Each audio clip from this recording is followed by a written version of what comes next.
I can pay for it. Marcus Chen spun around. A little girl with red braids stood behind him, holding up a worn coin purse. The entire gas station went silent. What did you say? Marcus asked. Your cards don't work, she said simply. I have $7. You can have it. The teenager behind them burst into laughter. Bro, a kid just offered you lunch money. Marcus's face burned.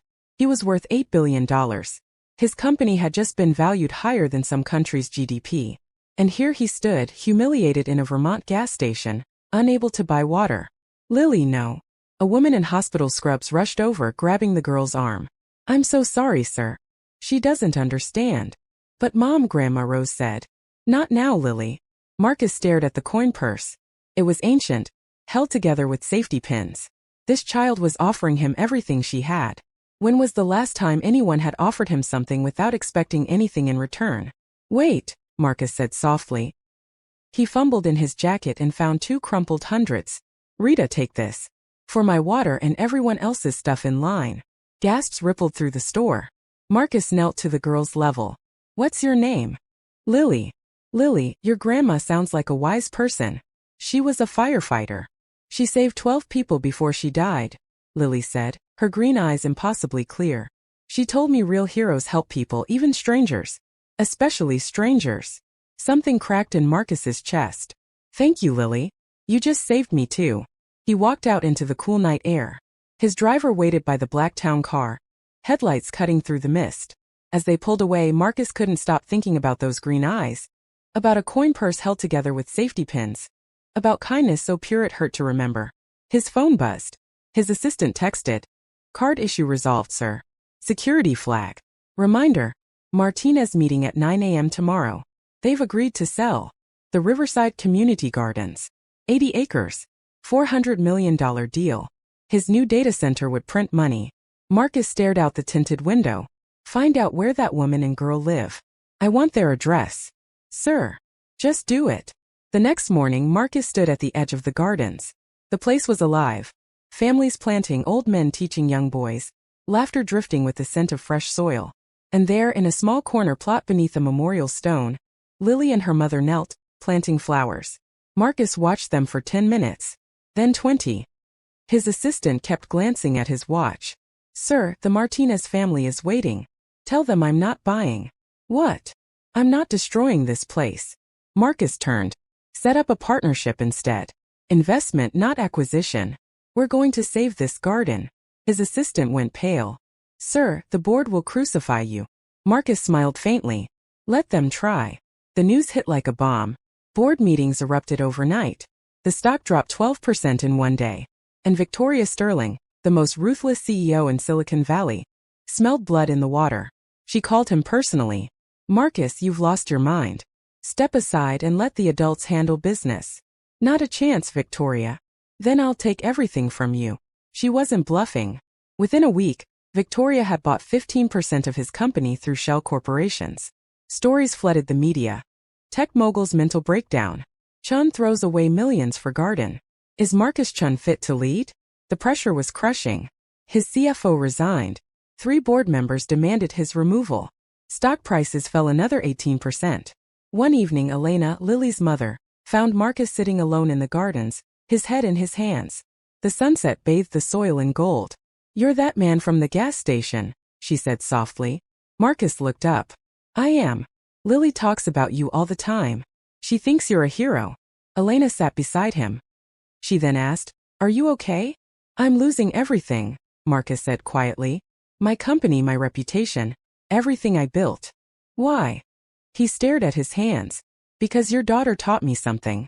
She showed me I was rich in all the wrong ways. Elena was silent for a moment. My mother died last year, she said. Lung cancer from running into burning buildings. She spent her whole life saving people. She looked toward the memorial stone. She used to say the bravest thing you can do is choose kindness when the world demands cruelty. Marcus blinked back tears. I don't know if I'm brave enough. Lily thinks you are, Elena said gently. And she's never wrong about people. If this story is touching your heart, do us a favor and hit that subscribe button. We're building a community that believes kindness still matters. Drop a comment telling us where you're watching from. And let's keep kindness growing. The battle came to a head in court. Victoria's lawyers were sharp, armed with documents, precedents, and projections. The Martinez family was drowning in debt. The law was on her side. But when Marcus took the stand, he didn't talk about business or profit. He talked about a gas station, about a coin purse, about a little girl who offered everything she had to help a stranger. "I built an empire worth billions," Marcus said, his voice trembling. "But I was bankrupt. I had money and power, but nothing else. Then a 9-year-old showed me what wealth really looks like. It looks like kindness. It looks like community. It looks like people taking care of each other." The courtroom was dead silent. "You can take my company," Marcus continued. "You can take my money, but you can't take what I found here. And I won't let you destroy it." The judge granted a temporary injunction, citing a historic preservation clause. It bought them time, but everyone knew Victoria would appeal. She had endless resources. That night, Victoria Sterling came to the gardens herself. Her designer heels sank into the soft soil. Families packed up their tools, heading home. The last rays of sunlight flickered through the trees. Lily appeared from behind a tomato plant. "Hi." Victoria froze. "You're the girl from the gas station. The one who started all this." "I just tried to help someone," Lily said. "Do you know what you've done? You've ruined a man's life." "No," Lily said quietly. "I think I saved it." She held out the coin purse. "This was my grandma's. She carried it for 40 years. You know why?" Victoria couldn't answer. "Because it reminded her that you don't need much to help people.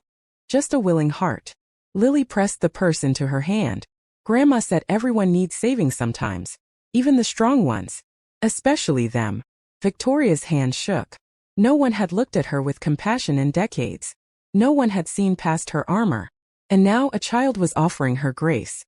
Her voice cracked. "I don't know how to be kind." "Yes, you do," Lily said softly. "You just forgot. But you can remember."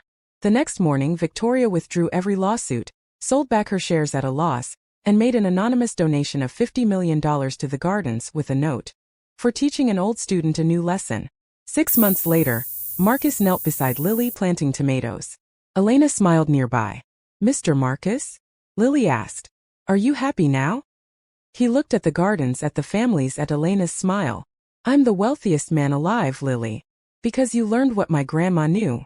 "What's that?" "That kindness is the only thing that makes you rich. Everything else is just numbers." Marcus hugged her tightly. He had come to Vermont a billionaire, but he was leaving as something far more valuable. A man who finally understood wealth. Before you go, please hit that like button and subscribe if you haven't already.